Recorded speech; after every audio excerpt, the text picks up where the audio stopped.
mengiktiraf bahawa Sarawak adalah tanah yang kaya dengan sumber, namun 57% daripada isi rumah berpendapatan rendah, mengedari bahawa Sarawak adalah penyumbang ketiga terbesar kepada KDNK negara, namun rakyat Sarawak masih antara yang termiskin, bahagian rakyat yang hidup di bawah kemiskinan ketiga tertinggi. Mengakui bahawa kualiti pendidikan dan peluang pekerjaan yang menguntungkan, perumahan dan infrastruktur yang baik dan sambungan internet masih sangat kurang atau ketinggalan. Mengiktiraf bahawa Sarawak adalah rakan kongsi berotonomi di Malaysia, namun hak kami ke bawah MA63 dan kebebasan telah dan terus terhakis ke tahap yang tidak boleh ditoleransi sejak 1963. Ini dan kegagalan lain yang timbul daripada hampir 50 tahun GPS bekas BN dalam kerajaan, kini sudah tiba masanya untuk semua rakyat Sarawak bersatu di belakang PSB untuk menjadi kerajaan pada PRN12 akan datang demi anak-anak kita, tanah air kita Sarawak dan masa depan kita. Otonomi dan pentadbiran Sarawak. Kebebasan beragama, kami akan menegaskan dan mengisytiharkan bahawa Sarawak adalah sebuah negeri sekular dan tidak mempunyai agama rasmi. Maka dengan ini kami akan memastikan kebebasan beragama sepenuhnya. Rakan kongsi setara di Malaysia di bawah MA63. Kami akan menganjurkan agar Kerajaan Persekutuan meminta perkara 1/2 Perlembagaan Persekutuan untuk mengembalikan perkataan kepada perkataan asal dan memulihkan status kami sebagai rakan kongsi setara dengan Malaya seperti yang dimaksudkan oleh bapa pengasas kami. Mendapatkan semula hak wilayah laut kita. Kami akan menolak permohonan dan penguatkuasaan Akta Laut Wilayah 2012 agar kami dapat mengekalkan kawalan penuh terhadap penggunaan dan pembangunan semua sumber milik Sarawak termasuk hak pelesenan penuh untuk penerokaan dan pembangunan minyak dan gas. Mendapatkan semula hak minyak dan gas kita. Kami akan menegaskan hak kami untuk menuntut semula kuasa Perlembagaan Sarawak untuk mengawal selia penerokaan, pencarian dan perlombongan minyak dan semua sumber mineral lain dalam wilayah Sarawak dengan mencabar perlembagaan dan kesahihan Akta Pembangunan Petroleum 1974. Kerusi MP yang adil. Tuntut semula bahagian kerusi MP yang adil di Parlimen Persekutuan dan sebuah perlembagaan persekutuan yang melindungi hak 1/3 Sarawak sebagai rakan kongsi setara di Malaysia. Perwakilan rakyat yang adil di DUN Sarawak. Untuk melindungi daripada manipulasi politik dengan persempadanan kerusi DUN dan untuk menegakkan demokrasi sebenar di dalamnya, lebih banyak kerusi DUN akan diperuntukkan untuk kawasan luar bandar yang berpenduduk jarang serta bagi mereka yang mempunyai lebih ramai pengundi di kawasan bandar yang padat. Untuk sebuah kerajaan yang benar-benar mewakili rakyat dan oleh rakyat, Kerajaan Sarawak mesti dipilih oleh majoriti rakyat Sarawak tidak kira bagaimana kerusi DUN dibentuk. PSB tidak akan bertolak ansur dengan sistem pengundian semasa di mana hanya kurang daripada 20% pengundi diperlukan untuk memilih kerajaan. Struktur politik dan kerajaan yang adil. Membasmi dan mengelak rasuah, manipulasi dan penyalahgunaan kuasa politik dan kekurangan accountability di bawah struktur politik semasa, Perlembagaan Sarawak akan dipindah untuk memasukkan peruntukan 1 Ketua Menteri, 4 Timbalan Ketua Menteri. Perlantikan Menteri Kabinet penuh oleh Ketua Menteri hendaklah melalui perundingan dengan semua Timbalan Ketua Menteri dan sekurang-kurangnya dengan keputusan majoriti Ketua Menteri dan 4 Timbalan Ketua Menteri digabungkan. Setiap satu daripada kumpulan etnik utama iaitu Dayak, Melayu, Melanau, Cina dan sekumpulan beberapa kumpulan pribumi minoriti di Sarawak berhak mendapat sekurang-kurangnya satu jawatan sama ada sebagai Ketua Menteri atau Timbalan Ketua Menteri tanpa mengira latar belakang atau kedudukan politik. Setiap kumpulan etnik atau kluster hendaklah mempunyai sekurang-kurangnya seorang menteri atau timbalan atau penolong menteri dilantik atau dikenal pasti untuk mewakili mereka dalam kabinet. untuk mengelakkan kronisma dan memastikan ketelusan dan perwakilan kerajaan yang adil, kabinet dan sektor awam dan pihak berkuasa atau badan kerajaan akan diwakili secara adil dan setara secara merit, bukan sahaja berdasarkan latar belakang etnik tetapi juga berdasarkan wilayah atau kawasan yang berbeza di seluruh Sarawak. Perbendaharaan Negeri Sarawak hendaklah langsung berada di bawah Jemaah Menteri dan berada di luar dan selain daripada Ketua Menteri dan Timbalan Ketua Menteri yang tidak boleh memegang sebarang jawatan atau kedudukan Kementerian Kewangan Negeri. Kami akan memastikan komposisi perkhidmatan awam dan badan berkanun adalah cerminan sebenar campuran kaum yang pelbagai di Sarawak sejauh mungkin. Sebagai permulaan, kita akan membatalkan perwakilan kuasa daripada Suruhanjaya Perkhidmatan Awam kepada Ketua Menteri menjadikan ianya benar-benar bebas. Kami akan mengambil langkah untuk memastikan PSC benar-benar sebuah badan berbilang kaum tanpa menjejaskan prinsip meritokrasi. Tidak kurang daripada 20% daripada jawatan kaki tangan kerajaan akan dihaskan untuk setiap kumpulan etnik yang dikategorikan untuk menggalakkan kepelbagaian dan pengertaan dengan pengagihan yang adil dan saksama pada setiap peringkat kekanaan. Sebagai langkah pertama, 50% daripada ahli majlis di majlis perbandaran dan luar bandar akan dipilih oleh penduduk masing-masing. Perlindungan perlembagaan. Hak di bawah MA 63. Untuk mengelakkan manipulasi, PSB menganjurkan untuk memasukkan peruntukan dalam Perlembagaan Sarawak yang memerlukan persetujuan sebulat suara semua ahli DUN untuk sebarang pindaan demi melindungi autonomi kita. Hak kita di bawah MA 63 dan untuk kerajaan adil dan telus kewarganegaraan kita, kebebasan beragama dan amalan budaya, pendidikan yang baik dan peluang yang sama untuk semua. Hak otonomi dan bebas. PSB juga akan menyarankan kepada perlembagaan untuk memasukkan peruntukan bagi referendum rakyat untuk memutuskan integriti masa depan dan hak otonomi dan kebebasan yang diwarisi Sarawak. Pembaharuan pendidikan. Asas sebuah negara yang kuat dan progresif bergantung kepada kecekapan sistem pendidikannya. Untuk menangani dan mengakhiri kualiti dan taraf pendidikan yang rendah di Malaysia dan begitu juga di Sarawak, PSB berjanji bahawa kerajaannya akan melaksanakan reformasi pendidikan yang sah tanpa berlengah-lengah atau teragak-agak. Pembaharuan dalam biasiswa. Menyediakan biasiswa kepada semua pelajar Sarawak yang layak untuk yuran pendidikan mereka di universiti yang diiktiraf. Pembaharuan dalam otonomi pengurusan pendidikan. Mengguna pakai otonomi dalam pengurusan pendidikan Sarawak dan memastikan semua arahan dasar dan pelaksanaan Kementerian Pendidikan Malaysia KPM selaras dengan keperluan dan aspirasi pelajar Sarawak dengan objektif untuk meningkatkan taraf pendidikan kita agar setanding dengan peringkat antarabangsa. Pembaharuan dalam pembiayaan pendidikan. Gaji dan upah semua kaki tangan mengajar dan bukan mengajar, sekolah tanpa bantuan dan vernakular termasuk sekolah Cina bebas sedia ada, sekolah mubalik, sekolah pondok dan tadika yang akan dibiayai sepenuhnya oleh Persekutuan atau Kerajaan Sarawak di bawah PSB.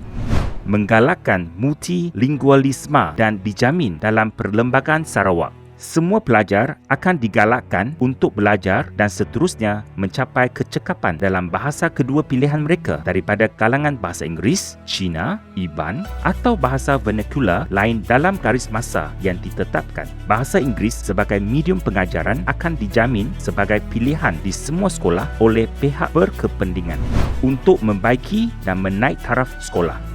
PSB dalam kerajaan akan segera memperuntukkan 1 bilion ringgit untuk membaiki semua sekolah yang usang dan rosak. Kami akan memperuntukkan 1 bilion ringgit lagi untuk menaik taraf semua sekolah termasuk komputer dan peralatan pembelajaran yang canggih dan sambungan internet bagi memudahkan e-pembelajaran. Penyediaan asrama yang baik. Segera melancarkan inisiatif untuk dicapai dalam tempoh 5 tahun penyediaan asrama-asrama yang mencukupi untuk pelajar tinggal dan melanjutkan pelajaran di sekolah menengah luar bandar. mempertingkatkan peranan dan peluang guru.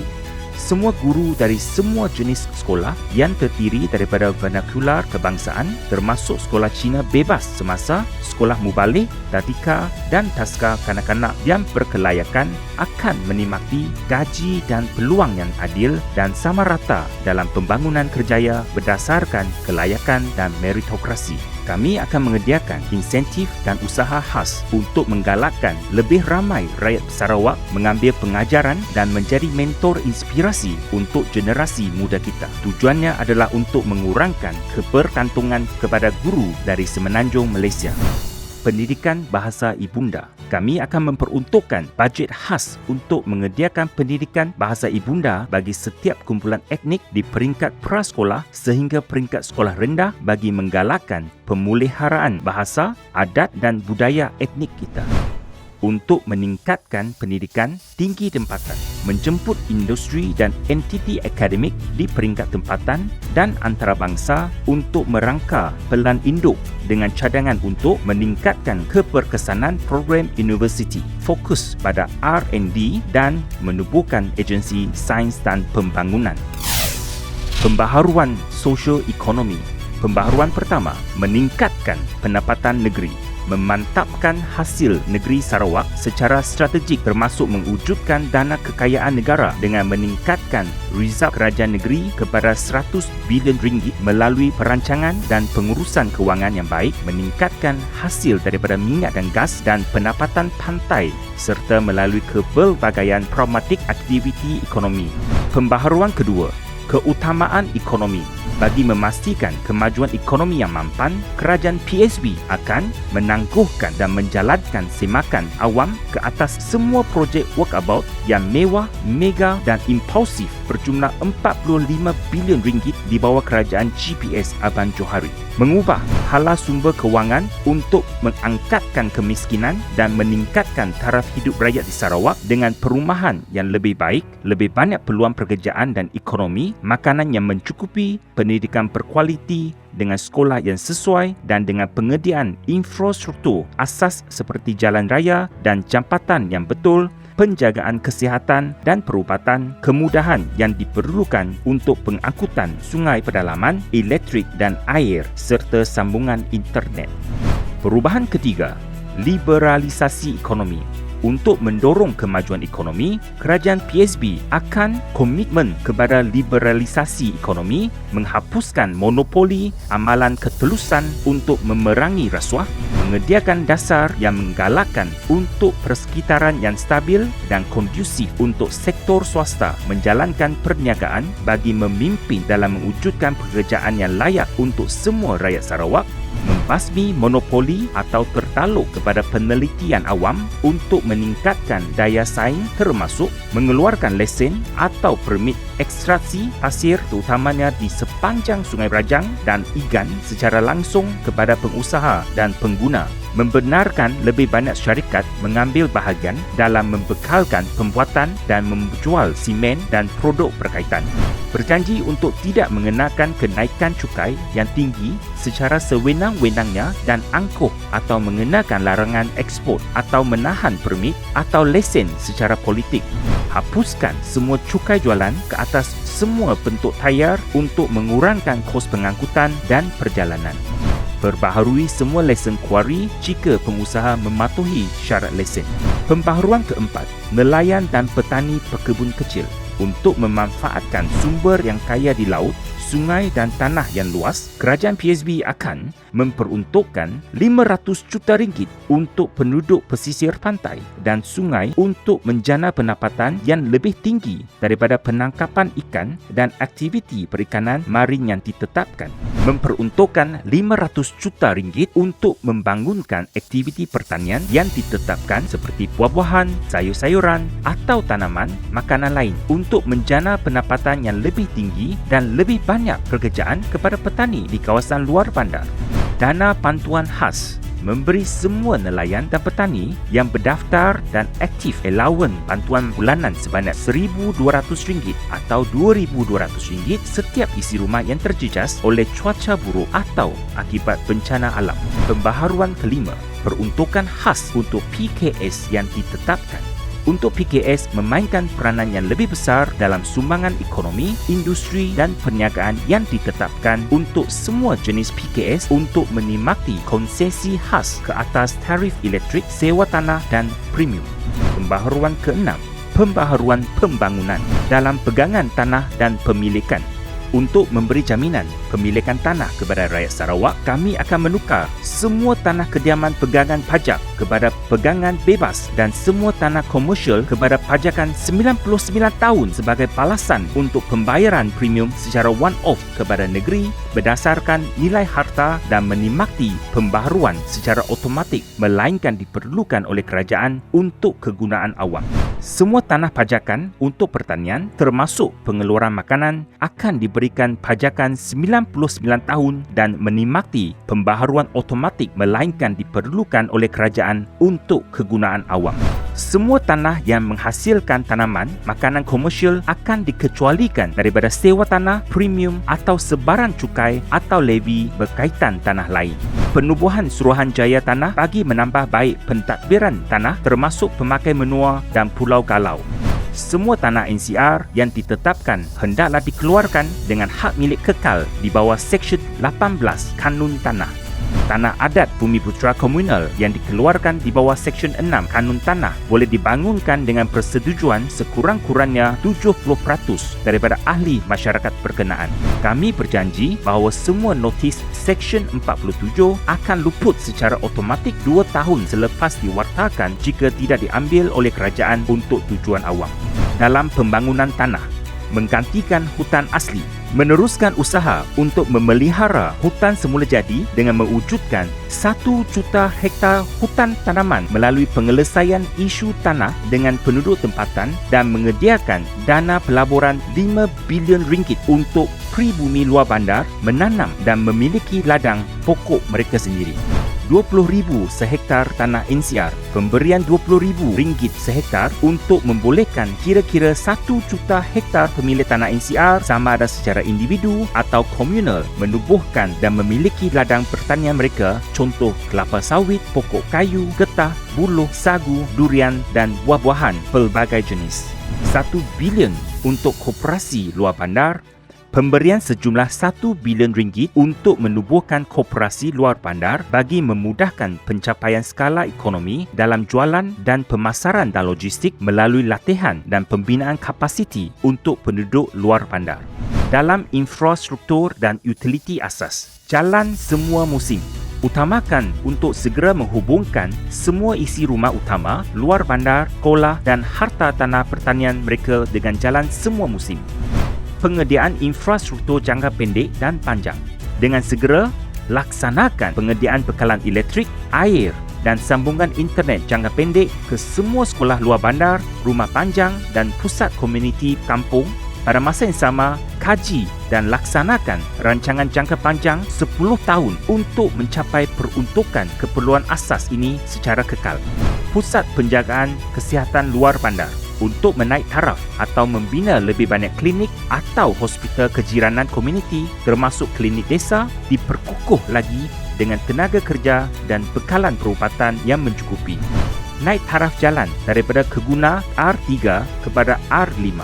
Dengan segera membenarkan kenderaan di semua jalan penting menikmati piawaian R5 dan memansuhkan dan mengurangkan cukai jualan atau cukai lain, contohnya tayar untuk mengurangkan kos pengangkutan dan penghantaran barang keperluan ke dan dari luar bandar serta untuk aktiviti ekonomi strategik sektor swasta. Dalam inisiatif perumahan, bantuan perumahan dan pemberian hak milik. Bagi sebahagian besar masyarakat Dayak yang miskin, orang ulu dan pribumi luar bandar, pemberian sejumlah RM50,000 setiap pintu untuk pembinaan rumah panjang baru dan RM20,000 setiap pintu untuk membaiki atau menaik taraf rumah panjang sedia ada. Bagi sebahagian besar orang Melayu Melanau miskin yang tinggal di rumah substandard di kampung dan kawasan pesisir pantai, pemberian sejumlah RM50,000 bagi setiap isi rumah untuk pembinaan rumah baru dan RM20,000 untuk pembaikan dan naik taraf setiap rumah. Dalam kes penduduk luar bandar yang mengamalkan kehidupan bermasyarakat, peruntukan 500 juta ringgit untuk meningkatkan keadaan hidup mereka dan kawasan simpanan untuk perhimpunan hidup mereka. Demi semangat adil dan saksama Sarawak Tanah Airku, semua rakyat Sarawak termasuk Cina dalam kedudukan miskin boleh memilih sama ada untuk menikmati geran yang sama sebanyak RM50,000 atau RM20,000 atau faedah pemilikan rumah yang lain. Melangkaui rumah spektra kos rendah mampu milik daripada membina rumah mampu milik kos rendah yang akan melebarkan jurang sosial antara yang berada dan yang tidak berada. PSB bukan saja akan memberi bantuan kepada pembeli rumah tetapi juga akan menggalakkan pemaju perumahan untuk menggabungkan sumber supaya setiap taman perumahan atau pinggir bandar akan disediakan dengan sekolah, kemudahan perubatan, pusat membeli belah kejiranan, taman permainan lapang, balai raya, kemudahan sukan dan keagamaan sebagai sebahagian daripada pembangunan pelan induk yang lengkap. Pemaju perumahan kediaman yang berkelayakan ini akan diberikan nisbah dan kepadatan plot yang lebih besar serta pengecualian daripada duty, levy, cukai dan pengurangan premium tanah serta insentif lain yang perlu berdasarkan ribat. Kerajaan PSB akan bekerjasama dengan pemaju perumahan yang berkelayakan untuk meningkatkan bekalan penginapan kediaman di bawah penfaktoran pasaran berpandu. Untuk pembeli rumah pertama, geran pengecualian penuh 10 tahun ke atas sewa tanah, taksiran dan kadar lain serta sambungan elektrik dan air percuma untuk semua pembeli rumah kali pertama yang layak dan pemilik rumah kali pertama yang berpendapatan isi rumah bulanan mereka kurang daripada RM10,000 sebagai layak. Kerajaan PSB juga akan membiayai bersama pada asas 50-50 untuk pembeli rumah kali pertama yang layak untuk jumlah pinjaman sehingga 30 tahun tidak melebihi RM200,000 setiap satu tanpa faedah dan pembayaran balik yang dikantung dalam tempoh 5 tahun pertama. Untuk pemilik rumah pertama, semua pemilik rumah pertama yang layak dengan pendapatan kurang daripada RM5,000 sebulan layak mendapat bridging loan untuk bayaran ansuran bulanan mereka tanpa faedah dan tiada bayaran balik untuk 5 tahun berikutnya daripada jumlah baki.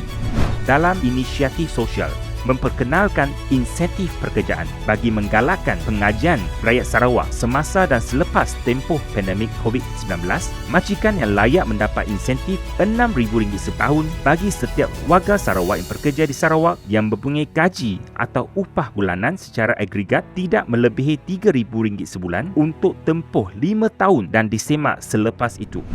Memperkenalkan endowment kanak-kanak bagi menggalakkan rakyat Sarawak untuk menetap dan membesarkan keluarga di Sarawak. Setiap keluarga berhak mendapat RM200 sebulan bantuan penjagaan kanak-kanak bagi setiap kanak-kanak di bawah umur 3 tahun, RM300 sebulan untuk setiap kanak-kanak berumur antara 3 hingga 5 tahun, RM500 sebulan untuk setiap kanak-kanak di atas 5 tahun tetapi di bawah 18 tahun. Bantuan penjagaan kanak-kanak ini hendaklah dinaikkan berdasarkan CPI. Zon Ekonomi Khas. Untuk menubuhkan Zon Ekonomi Khas SEZ di wilayah selatan, tengah dan utara dengan pelbagai insentif termasuk sambungan elektrik dan air percuma ke SEZ tersebut. Insurans kebajikan perubatan.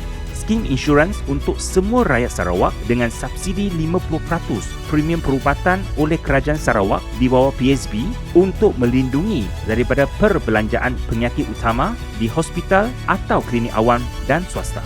Bantuan perpindahan. Pemberian RM100,000 setiap seorang sebagai bantuan perpindahan kepada rakyat Sarawak yang diluluskan dengan kemahiran atau kelayakan khas terutamanya dalam bidang sains, perubatan dan kejuruteraan, bidang penyelidikan ekonomi digital dan profesion lain untuk kembali dan bekerja di Sarawak untuk tempoh tidak kurang daripada 5 tahun. Memansuhkan atau mengurangkan cukai jalan. Untuk memansuhkan atau mengurangkan cukai jalan bagi menyediakan pengangkutan barang dan perkhidmatan ke dan dari kawasan luar bandar. Penjagaan khas warga emas dan orang kurang upaya. Menyediakan sumber kewangan untuk NGO dan sektor swasta yang mengambil bahagian dalam menjaga warga emas, orang kurang upaya dan penduduk berpendapatan rendah tanpa mengira kaum, agama, status sosial dan sama ada mereka tinggal di bandar atau kawasan luar bandar.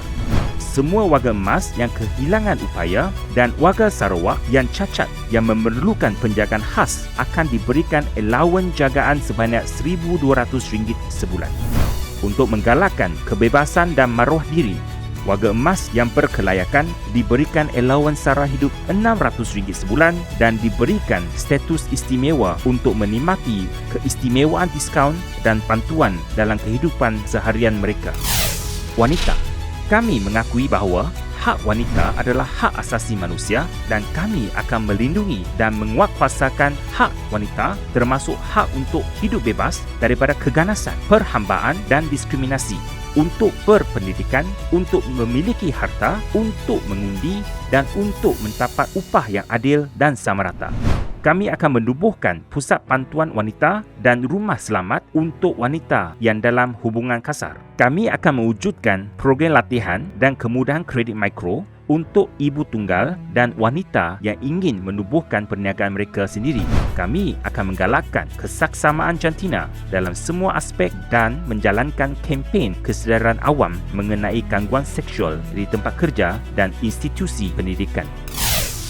Belia. Setiap anak Sarawak berumur 18 ke 23 tahun akan diberi wang ehsan permulaan pencarian kerja berjumlah RM10,000. Kami berjanji untuk menyediakan pilihan untuk belia kita dalam pendidikan dan latihan termasuk latihan vokasional dan perdagangan serta seni.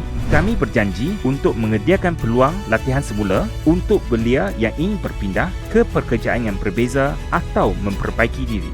Kami berjanji untuk mewujudkan program keusahawanan dan pembiayaan untuk belia yang mempunyai rancangan perniagaan yang baik. Kami akan menyediakan lebih banyak kemudahan dan program sukan untuk belia kita untuk menggalakkan gaya hidup yang lebih aktif. Rasuah. MRP dan RTP, Kerajaan PSB akan membanteras rasuah dengan adil dan telus. Semua kawasan pilihan raya yang layak mendapat program dan pembiayaan MRP dan RTP tanpa mengira kecenderungan fahaman politik, dan semua anugerah projek utama adalah tertaluk dan terbuka untuk rundingan dan penelitian awam. Semua pemimpin masyarakat yang dilantik hanya akan bekerja untuk kerajaan, untuk semua rakyat dan bukan parti politik untuk sesetengah pihak. Institusi media, semua institusi media awam dan swasta diberi mandat oleh DUN untuk bertindak secara bebas dan dijamin hak untuk pelaporan bebas tetapi adil dan bertanggungjawab mengenai hal ehwal kerajaan. Perlindungan kewarganegaraan Sarawak. Kerajaan PSB akan melindungi integriti kewarganegaraan Sarawak dengan meminda dan membuat syarat atau definisi yang lebih jelas dan ketat. Di samping itu, kawalan dan pentadbiran pendaftaran kewarganegaraan hendaklah diserahkan semula kepada Kerajaan Sarawak tertaluk kepada audit awam. Pengiktirafan kanak-kanak hasil perkahwinan campur. Untuk mengiktiraf anak-anak hasil perkahwinan campur antara pribumi dan bukan pribumi sebagai pribumi dan diberikan hak yang sewajarnya. Budaya dan tradisi.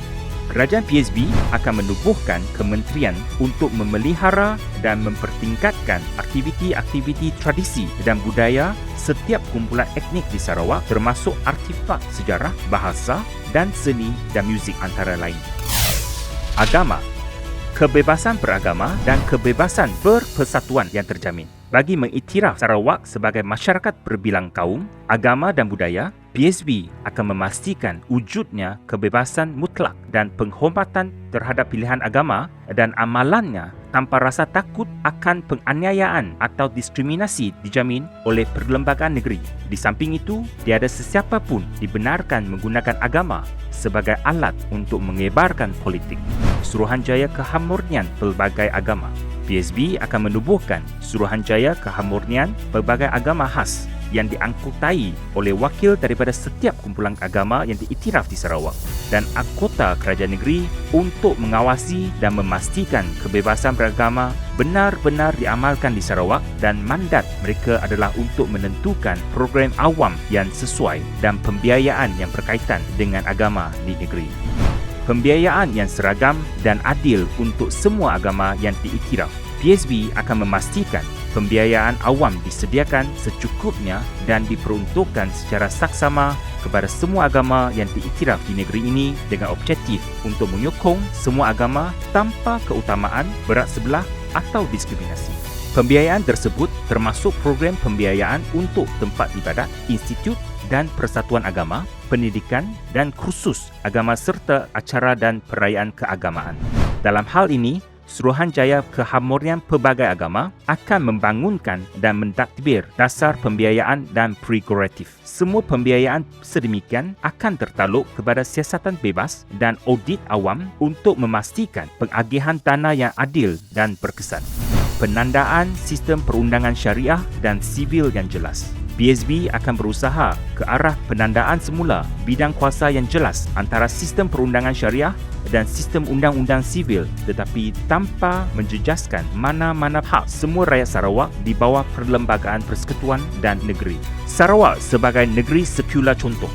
PSB akan menjadikan Sarawak sebagai negeri sekular contoh di samping memastikan semua agama, etnik dan budaya akan dilayan secara adil dan seragam serta dihormati tanpa pengasingan atau diskriminasi. PSB akan melalui undang-undang tertulis memastikan bahawa Kerajaan Sarawak dan parti politik atau mana-mana orang tidak boleh menggunakan agama dan etnik untuk menolak sebarang agenda, memperolehi dan menggunakan sebarang pengaruh politik, menentukan dasar kerajaan dan mengisytiharkan diskriminasi atau peminggiran rakyatnya. Bagi menjaga prinsip-prinsip di atas, bagi pengamalan bebas beragama di Sarawak, adalah dicadangkan bahawa sebarang cadangan pindaan lanjut mengenai perkara ini hanya boleh dilakukan dengan 90% sokongan majoriti Dewan Undangan Negeri atau melalui referendum negeri.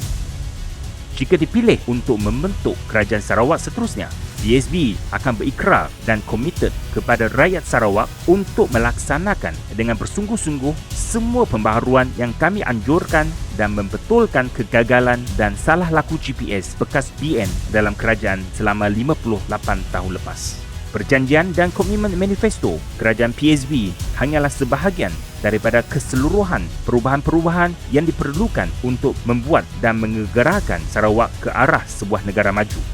Sekiranya dipilih untuk membentuk kerajaan seterusnya, PSB berjanji dan berikrar untuk melakukan segala yang termampu untuk mentadbir Sarawak ke arah masa depan yang lebih cerah dengan keadilan dan ketelusan untuk semua rakyat Sarawak.